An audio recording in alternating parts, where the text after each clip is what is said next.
Hey, welcome back. It's a Freaky Friday edition of Liquid Lunch on Newsmax TV. I'm John Tobacco. We're coming today live as we do every single day from the Question Tequila Studios. We're at the Liquid Lunch downtown studios today on Broadway.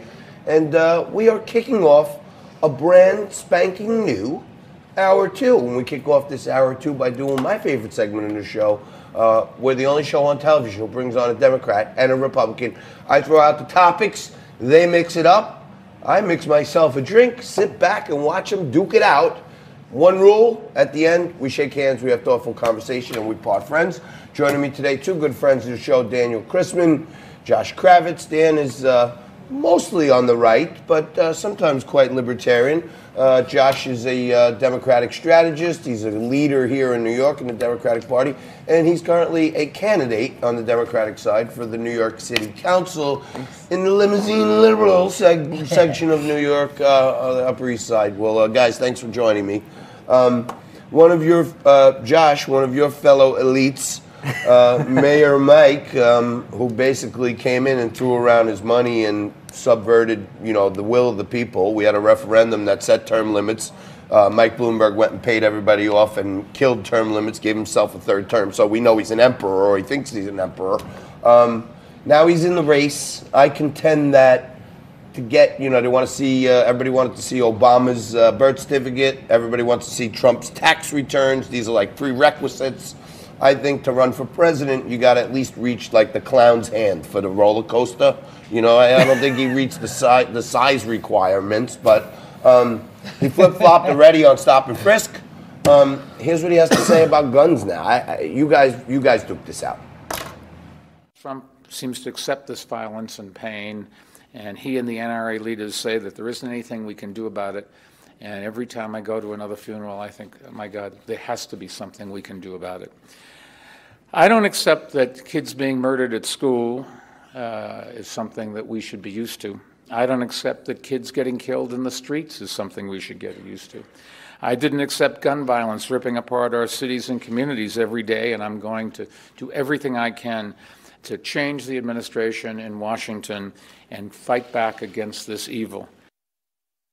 What I don't accept is this capitulation to the fact that we have to listen to Bloomberg. I mean, really, that's what I don't accept. I mean, he's put us through how many years? 12 years of racism, 4 decades of being in charge of the biggest Wall Street media outlet in the world, and because he needed to save that with the city, gets an extra term. The guy's a tyrant, and what he's trying to do is turn the ATF into ICE. And if you don't wake up, it's not even going to be about whether you're a citizen. It's going to be about whether you're a gun owner or not. And the second they make it illegal for you to sell your weapon, they already won the gun control law because you don't own it anymore. Josh? I don't even know where to begin, but let's just start with the ad hominem attacks because you're not really talking about the substance. We just watched a clip. An ad hominem attack. That's what. You're that's interrupting the thing me. you Did I say let you have talk? No SAT words allowed in Did I this let you segment. talk? An ad hominem talk. You might as well not even talk if you're talking about ad hominem attacks. Did I let you talk? Go ahead. Thank you. We watched this segment. He said, I don't think it's... Ad hominem. How do you pronounce that word? How does it go? Ad hominem. I want to make sure I'm saying it. Are you done? Probably not. Okay. I mean, I'm trying to have a substantive argument where we're going to educate the viewers. Okay, if you want to... So don't talk about ad hominem or whatever this word is, attacks, when you want to talk substance. Let's talk about gun control. Where do you stand on this? And if you don't even know where you stand, how can we have a substantive conversation? This is just unbelievable. I'm sorry. I'm just... Right, we'll give him some ad hominem back. Can I have a minute? Hominem. Can I have a minute to speak, or Is that are you gonna talk the whole time? You can have the whole segment. I'll come back after the commercial if you like, and you can talk now. Come on, Josh. Give us your side of the story. Bloomberg, I don't think he's an authority. Now what I know is that, for example, the Republican Party. I just saw a poll that said that the majority of Republicans think it's not good to have a college education. So of course, me speaking Latin is probably over your head, and you probably have a problem with that. Education shaming. That's real classy. That's going to really win over your electorate. But maybe it will in his district, right? You know what? That's a good one. That's you know what? Listen, what this is about gun control and racism. Bloomberg was by far the most racist mayor we've had in our lifetime. I mean, maybe you could argue Giuliani, but this guy came out and stop and frisk, and he turned the city into a natural gas bomb that's controlled by the petrodollar. The guy is completely irrelevant, and he shouldn't even be up for election, and his gun policy is just making ICE into the ATF so they could dissolve the ATF and look like heroes and still have a federal army. I would think, Josh, this is an area where you two guys could find some common ground on stop and frisk. I have a lot of agreement. That's actually not the point I'm making. The point I'm making is 90% of what you said is attacking Bloomberg, and we haven't addressed what he said in that video. That's what I wanted to say. Right, when so you would let me The speak. floor is yours. Thank Mr. you. Christmann, please let Mr. What did Kravitz he make say his point. that was so objectionable as an American that, hey, I don't accept the fact that children are getting gunned down in school? No one accepts that fact. Okay, what did he say that was so objectionable there? And you know what? What did he say that was so objectionable about the fact that, you know what? Let's try and do something about it. What's so objectionable about that? Now, I'm not a Bloomberg fan, and a lot of what you said about him, I agree with. Oh, but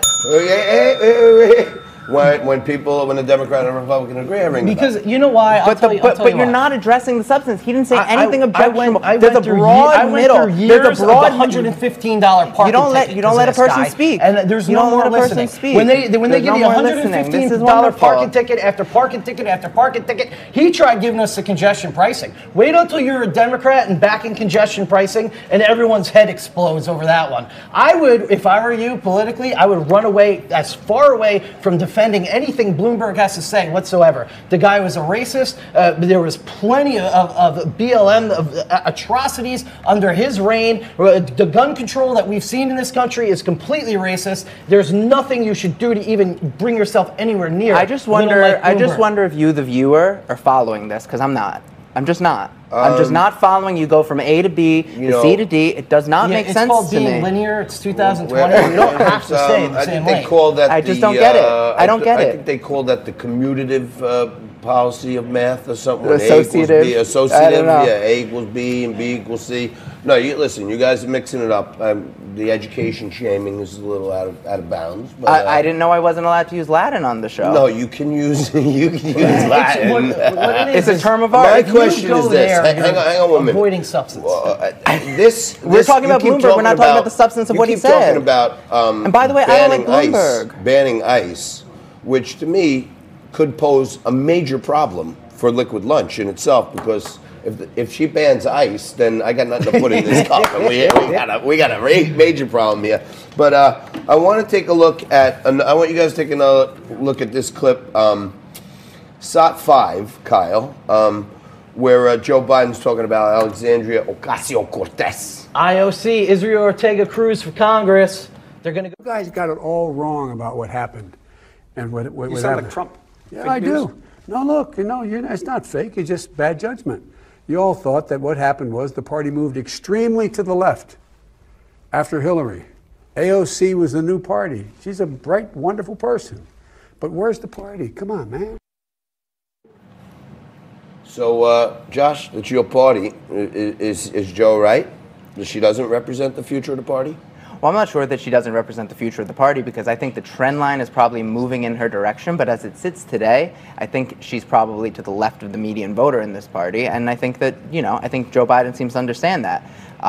But at the end of the day, it still comes down to the issues, right? And people want, if not Medicare for all, people know that people should not be going bankrupt because of their health bills. People know that climate change is a real issue. People know that when Jeff Bezos is walking away with $150 billion and the average person can't make it, 40% of Americans don't have $400 in case there were an emergency. Or when people we know spent that $10 billion on building 4 tiny little jails. I mean, that is absolutely, our medical debt in this country. He's is referring to New $81 York City, billion. by the way, because he's doing non sequitur. That's another Latin word, by the way. $81 billion we have in medical debt, and they're spending $25 billion on this woman-owned business initiative. That's going to go. The money is going to go straight to the patriarchy. If they were going to do anything responsible, they should just give the money to the woman-owned businesses. But instead, they're just sending the money right into commercial rent. And we need to wake up. When we're going to rise up our communities, we need to avoid attaching ourselves to this rhetoric. Look at the problem and address it. That's all I'm saying. We have $81 billion in medical debt, and we haven't done anything about it yet. I'm going to have to dig into my bag of Latin tricks and call a functus officio. Thank you. At this point right now, we're going to call the function of this court has ended. We have mixed it up significantly, substantially, and wonderfully. Guys, thank you very much for adding some color and entertainment to this Freaky Friday. Check out Josh Kravitz's campaign. He's running for New York City Council. He's got some great ideas. And Dan Christmann is also a third-party candidate. I'm running for president. So we bring down the real candidates here on Liquid Lunch. We're going to take a quick break right now. We're going to shift gears. We're going to talk about the arts and family when we have on Daniel and Walter Waltos, who are the producers of Do Not Reply, a horror film premiering in the New York City Horror Festival. Take a quick break. Coming back at you right after this.